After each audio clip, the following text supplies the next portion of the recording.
Okay, so we're working on the right now we were just working on rear naked chokes, and the boys and girls are working on um, how to delay it if you feel like it's coming on. It's one thing to learn it, it's another to try to find how you're going to save yourself if it's coming down on you. Um, so that's what they're working on here. Um, we're just taking a few minutes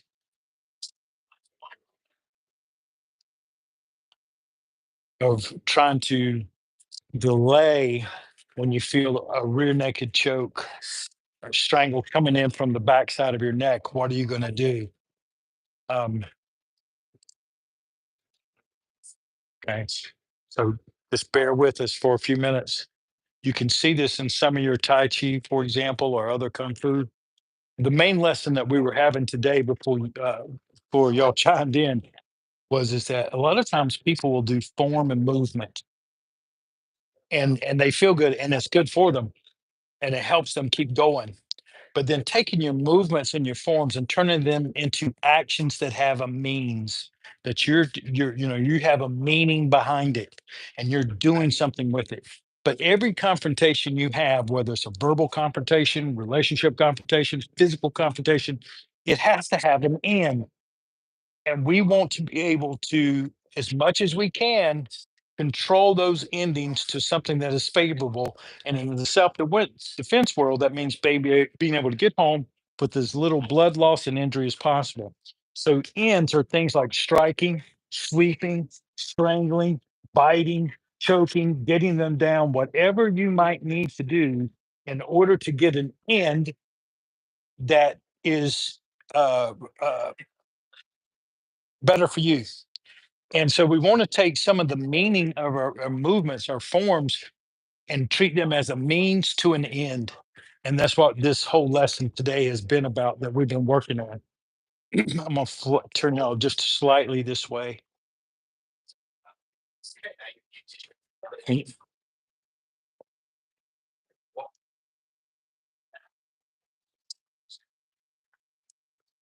okay. There you go. Good. There you go. Good. That was very good job, Scott. Yeah. Yeah. Give me my elbow. There you go, Karen. Good. Okay. Good. Yeah. Don't try so hard to escape. Yeah. I mean, not, don't try so hard to get away yet. Sometimes your best lever is into him and instead of pull, how a fish gets caught, right? Is when he tries to pull away from the hook. Right, right. So when you start to feel it, try to almost I know this is not close to being intuitive, but try to relax into it, right? Try to melt into it a little bit more. Don't you just yeah, well, yeah, for a second.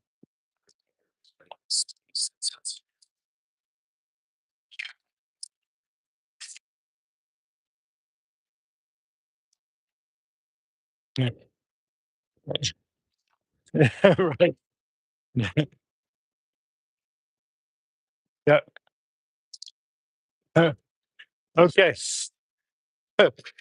They're having you having fun? All right. Good. Good. Oh, okay, good. Yeah.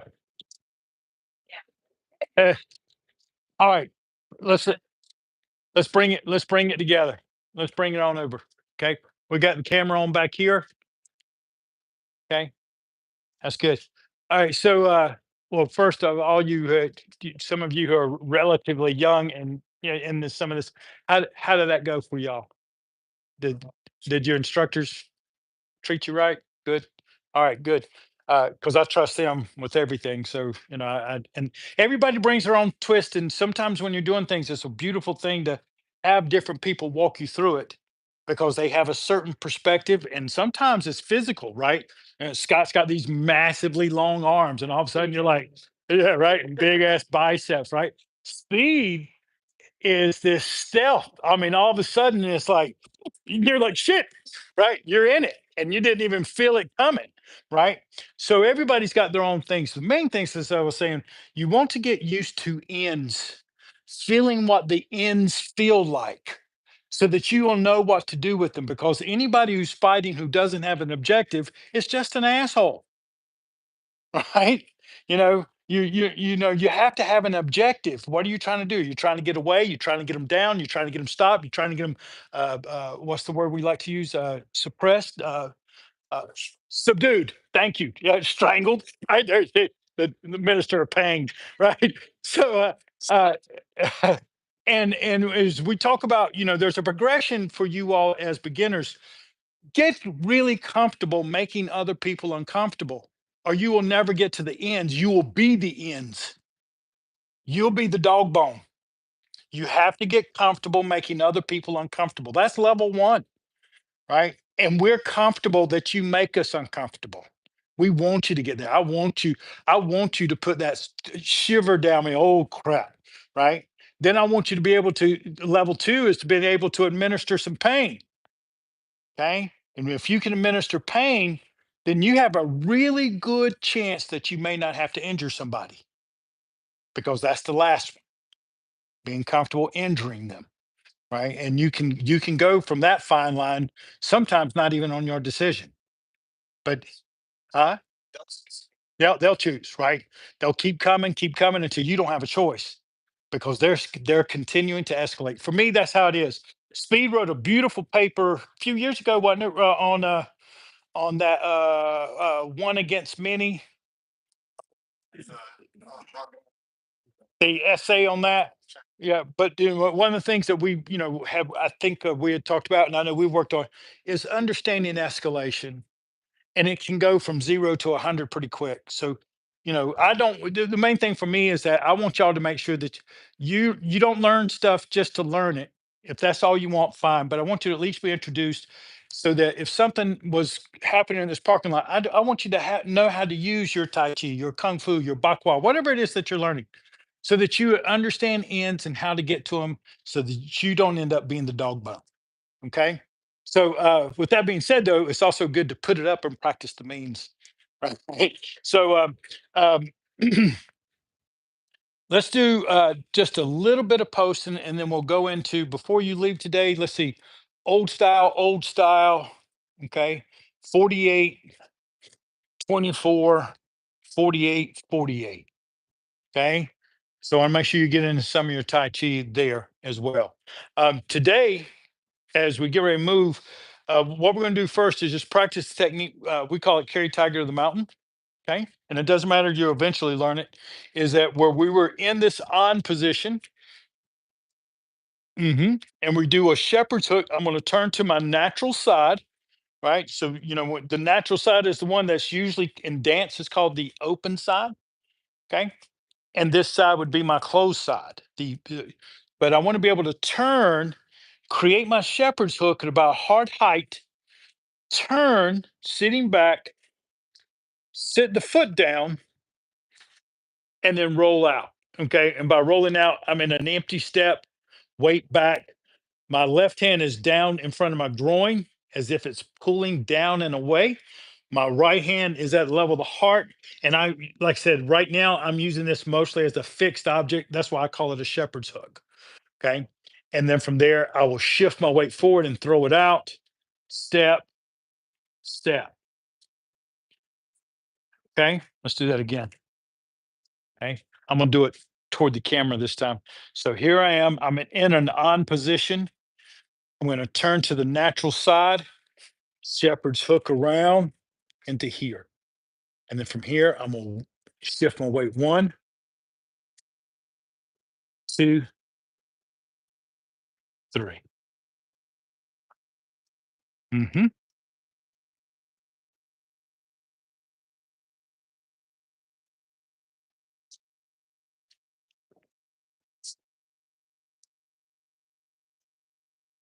Okay. Now, come here, Ryan. When you're walking this, a lot of times when you're walking this is that Python wrapping skill feel. Okay. So if you need to, I'm going to turn you to the camera for a moment.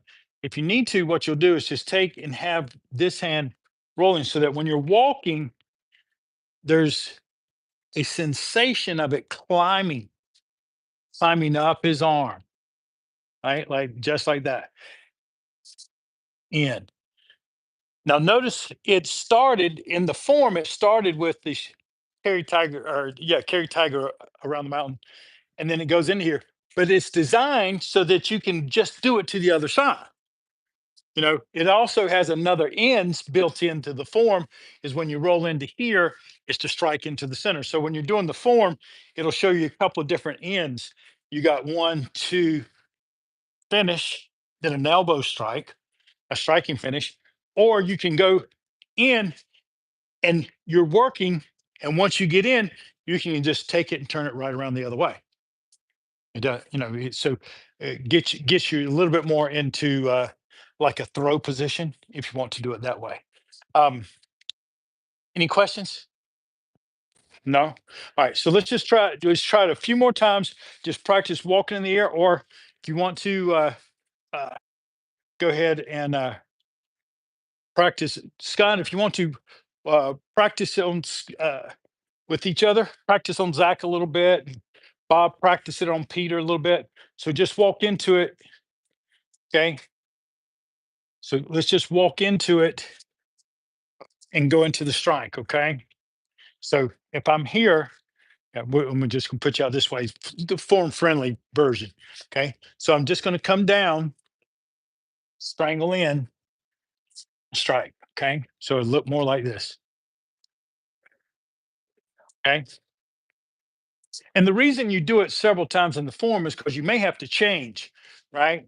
Because when things start moving, you may sit in here just like this a couple of times. But now, if you practice your ends, you see this as an end real quick, right? That's just where you just get right into it and give them the face plant. But again, you have to practice ends to know, oh, I got a shoulder lock. Boom. Now you just, boom, you just throw it right to the earth. Sorry for the sound effects. Can't help myself. Mm-hmm. Good. One. Perhaps one of the best techniques you can practice. And Aiden, as you're walking this, let it goes empty. See, now I'm away from my right foot. Everything is drawing itself in, and then it goes boom. So it's got a little like injection, almost like a fuel injector, right? So it gathers and then shoots in the fuel, gathers, shoots in the fuel. Okay. And that's that sensation when you're closing the space on somebody. Doing okay, Karen? Yes, the movements are not very big or complicated, but it is in the synchronization of it and the coordination of it that it takes so much effort. I think the main thing is just making sure that you get your footwork right, so that if I'm walking it this way, so they can see me on the camera, is that I'm here and then here, long step, short step, long step, short step. And when you do the long step, give it a little bit of an injection. That's what I was saying to Aiden. So that it has this little,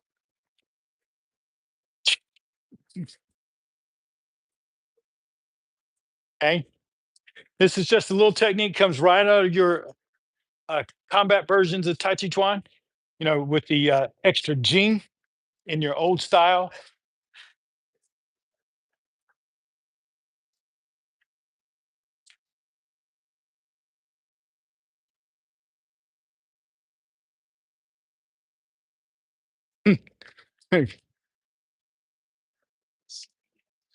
All right.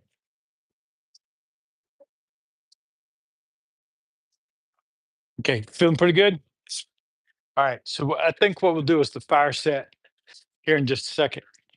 All right. So, uh, any questions? Y'all doing okay? Solving it out some? The main thing is so that you should really start to have some texture to your Tai Chi so that when you're walking hands, we talk about it all the time is, Kung Fu, all martial arts is a form of a corporeal experience, right? You have objectives and what you feel along the way that ends up getting you there, right? It's not a matter of this sometimes. This You're here training this so that if you need to, when you're in the experience, you'll do it because you won't have but 5 to 7 seconds usually to carry out what it is that you need to do. But the experience will be corporeal. You'll feel what you need to feel, and you need to act on those feelings. You won't have time to think too much. Right. So learning how to take what you're doing, apply it, practice with each other, and what we're going to do now is just finish with the fire set to calm the mind down. And when we're practicing this, this is mostly just to soothe the mind so it stays calm. As Scott was alluding to earlier, working with you, Zach, is that and some of y'all may have experienced too. Whenever you're putting on a strangle, for example, you can get anxious, right? If you're not used to doing it. Or when you first feel it and you feel that grip coming around your throat, it's easy to have a little shot of adrenaline, right? And get a little bit. And if you're gonna have a chance, you're gonna have to calm your mind down and figure out a way to get out, smoothly, right? Because the time span is gonna be if you waste time because you're scared, you just wasted those moments that you could have been acting. Okay, so you try to find a way through that. So with that being said, let's do our fire set. Ryan, come up here and y'all are following Ryan. You all are following me. Okay, and slope and down. We're gonna do a nice little set here because we got a little time. So we're gonna take our time and build in a little post with it as well. So let's take about 5 breaths here.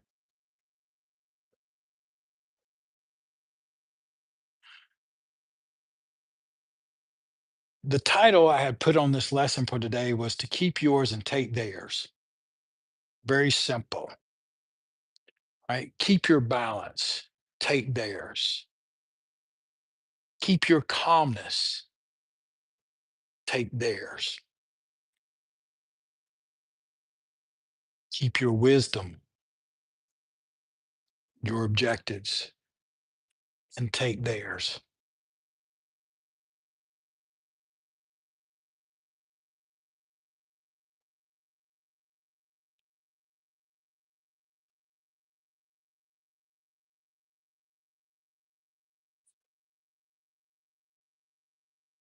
But for you to keep yours, you have to be able to find yours. You have to know it intimately without hesitation. Where's your balance? Are you in this moment?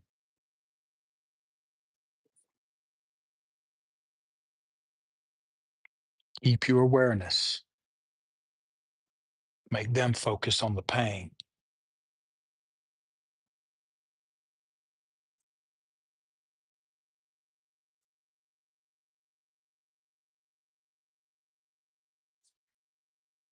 Let's shift the weight. Begin to open it up. And we're doing the fire set. We're going to step out. Holding horse's mane.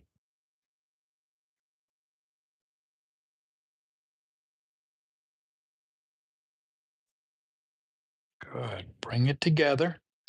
Step out to the mirror hand.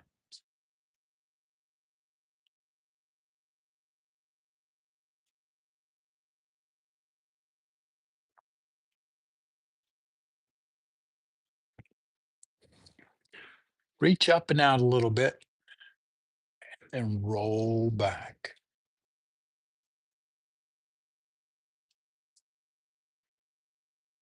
Feel good there. Never in a rush. Keep your balance, your poise. Let the hand float.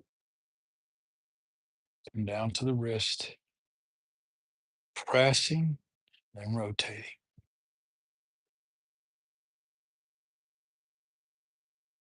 Push the back of your hand. Bring it back and down. Mhm. Good. Hold the moon, sitting back. Check your poise here, upright, then turn as a single unit.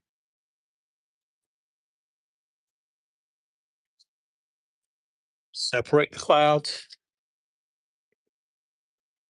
There you go. Mirror hand to this side. Check your balance. Good. Hands reach up, fold, then roll back. One of my favorites here. Feel that stability. Good. Let the hand get light, and then it floats down to the wrist, pressing forward, then turn the waist ever so slightly. When it gets over that foot, then wash the back of your hand, pulling back on, down and out. Just fine. Good. Now we're going to sit back. I'm going to alligator's tail over to the side.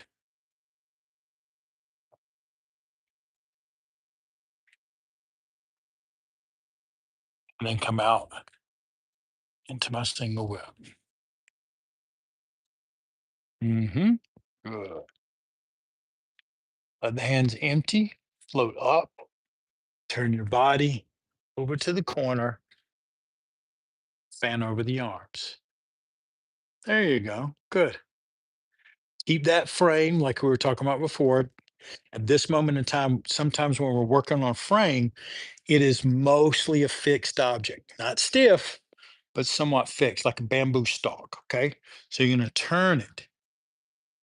And then when it won't turn any further, change your weight. And now it folds together. It's no longer a fixed object, it's a folding object. And then it unfolds up into the point where it becomes fixed. And when it's fixed, it's right in there. You can still move a little bit, but it's somewhat fixed. Hmm. Good. Then the hands will come to the heart, toes up. I'm going to alligator's tail over to the other side, swim my way back, start my single whip, and out. The hands are going to empty, float up, turn, and fan over the arms. Good. Turn it. Like I said, mostly a fixed object. Then it folds, everything comes together. Uh-huh. Good. Then unfold it and out. Beautiful. Hands are going to float to the heart, toes going to come up. Uh-huh. And from here, your left hand is going to float to your ear.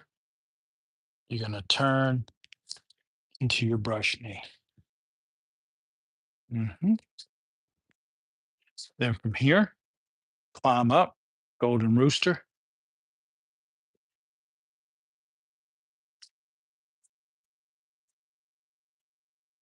and drop it back into a hand lift.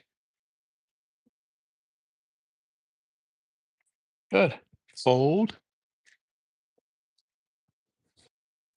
brush knee. Good. Turn that toe out, that front toe out just a little bit so you can climb up into your golden rooster.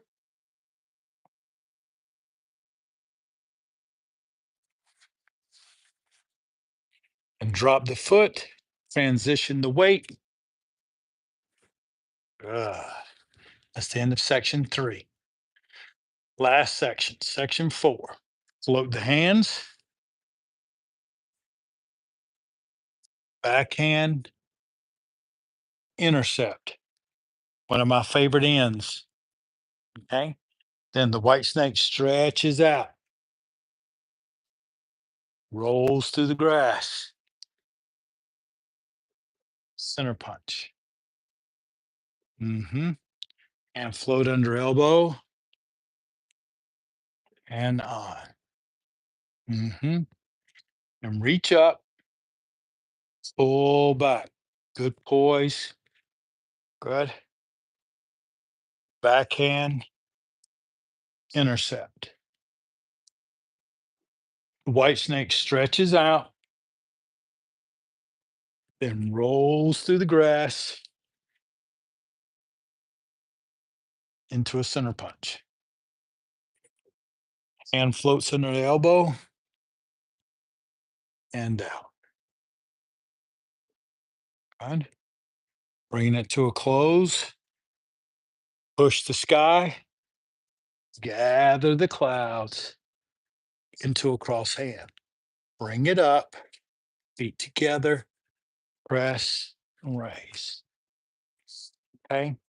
Really good. Good, good, good. All right. Hey, thank y'all for joining us.